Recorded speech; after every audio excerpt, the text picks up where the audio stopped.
On Thursday, California Senator Dianne Feinstein and fellow Democrats introduced their new plan for an assault weapons ban. Enough is enough. These weapons don't belong on the streets of our cities. They're not hunting weapons. They're not necessary for defensive weapons. Why do we have them? The NRA condemned the proposal, saying, and I quote, "The American people know gun bans do not work, and we're confident that Congress will reject Senator Feinstein's wrong-headed approach." Susanna Hupp agrees. She's been opposing gun control for over 20 years, saying it does nothing to keep innocent people safer. And she knows firsthand what it's like to be in the presence of a madman with a firearm. I didn't grow up in a house with guns. I don't hunt. I personally abhor hunting. But I was given a gun by a friend when I was 21 to carry in my purse for self-defense, and I was taught how to use it.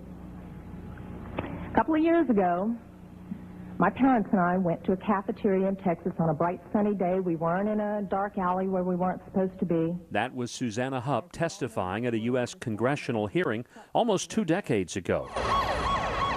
And that bright sunny day was October 16, 1991, when a man drove his pickup truck through the window of Luby's cafeteria in Killeen, Texas, and began firing. It took me a good 45 seconds to realize that this man wasn't there to commit a robbery. He wasn't there for a hit. He was there to simply shoot as many people as he possibly could. But Susanna did have a gun with her that day. When I finally realized what was occurring, I thought, I got him. And I reached for my purse. He was maybe 12 feet away. You know, is it possible my gun could have jammed? Sure. Is it possible I could have missed? Sure. But I can tell you I've hit much smaller targets at much greater distances. But then I realized that a couple of months earlier I had made the stupidest decision of my life. I took my gun out of my purse and left it in my car. Because as you well know, in the state of Texas, it's sometimes a felony offense to carry a gun in your purse. The gunman shot 42 people and killed 23 before turning the gun on himself once confronted by police. Susanna Hupp's father, Al, and her mother, Susie, were both shot and killed that day. The law prevented her from possibly saving her parents' lives, and as she told Congress, I'm not really mad at the guy that did this, and I'm certainly not mad at the guns that did this. They didn't walk in there by themselves and pull their own triggers. The guy that did it was a lunatic. That's like being mad at a rabid dog. I'm mad at my legislators for legislating me out of the right to protect myself and my family. Joining me now is Susanna Hupp.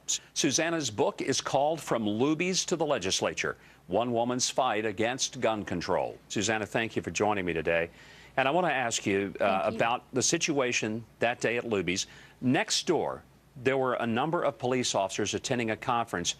They had to go to their cars, unlock their weapons in order to go in and to try to stop the shooter. When they got into Luby's, tell me specifically what they told you they saw in relation to what happened to your parents.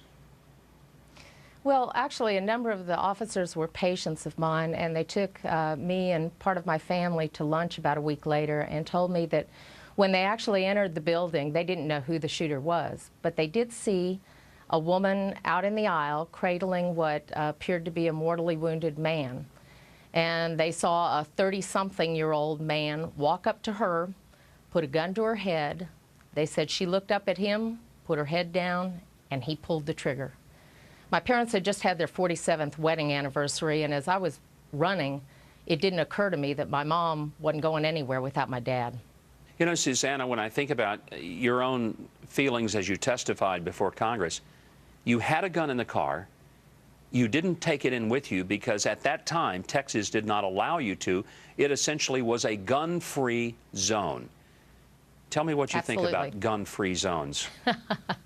Well, you know, it's almost hard for me to talk about it because it seems so painfully clear that all of these mass shootings occur at places where guns aren't allowed.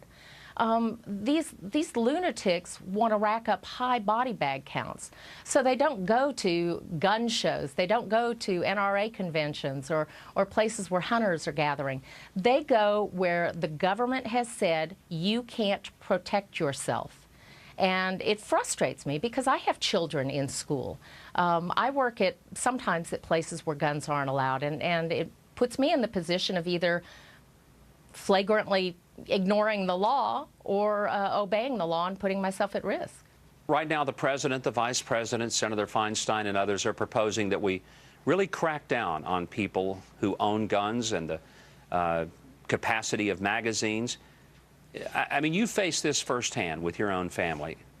Tell me what you think about the proposals, whether you think they're going to be helpful to people like you, or if you think it's going to be more or advantageous to the criminal rather than to people like you. They're a joke. The only thing that gun laws like that do is prevent people like me from being able to protect ourselves. They do not affect people who are bent on doing harm in any way, shape, or form. So I find it very frustrating when they use such a horrible event as what happened in Connecticut to try and go after guns that, frankly, this is another one of my frustrations, is that these so-called assault weapons, when you talk to the average person on the street, they think they mean rapid-fire weapons. And you and I know that those rapid-fire weapons have been illegal in this country since the 1930s. So they've just taken a class of guns and renamed them so that people are afraid of them. But they don't shoot any differently than what I own. So, yeah, I don't want them to go in and try to ban those. There's no logic involved. Susanna, do you think... If there were a little logic, I'd be okay with it. No, I think that's exactly what's troubling to so many of us, is that this isn't a rational, thoughtful process. But to apply to your situation, do you think your parents would be alive today had that gun been in your purse instead of out in your car in the parking lot? I get that question frequently. I can tell you that, you know, it's so hard to second guess, of course, or to armchair quarterback it. All I can tell you is that it would have made a difference. As it is, we were like fish in a barrel, and the police officers told me that all they had to do was fire a shot into the ceiling. And this guy immediately rabbited to a back bathroom alcove area and exchanged a little gunfire with the police and then put a bullet in his own head. Again, I think for the most part, these people are looking for easy pickings. And you know, so many experts have made the same comment that once their bubble is burst and they no longer believe that they have total control of the shooting situation, they usually end up freezing or killing themselves on the spot because their fantasy of the shooting gallery has ended. Susanna, I'm so sorry for the tragedy you experienced so many years ago, but your courage in coming forward and telling your personal perspective, I hope, will be heard as this issue is debated on the national level. Thank you very much. That's why I wrote that book, and I hope the word gets out to a lot of people. Susanna Hupp, thank you so much for joining us today.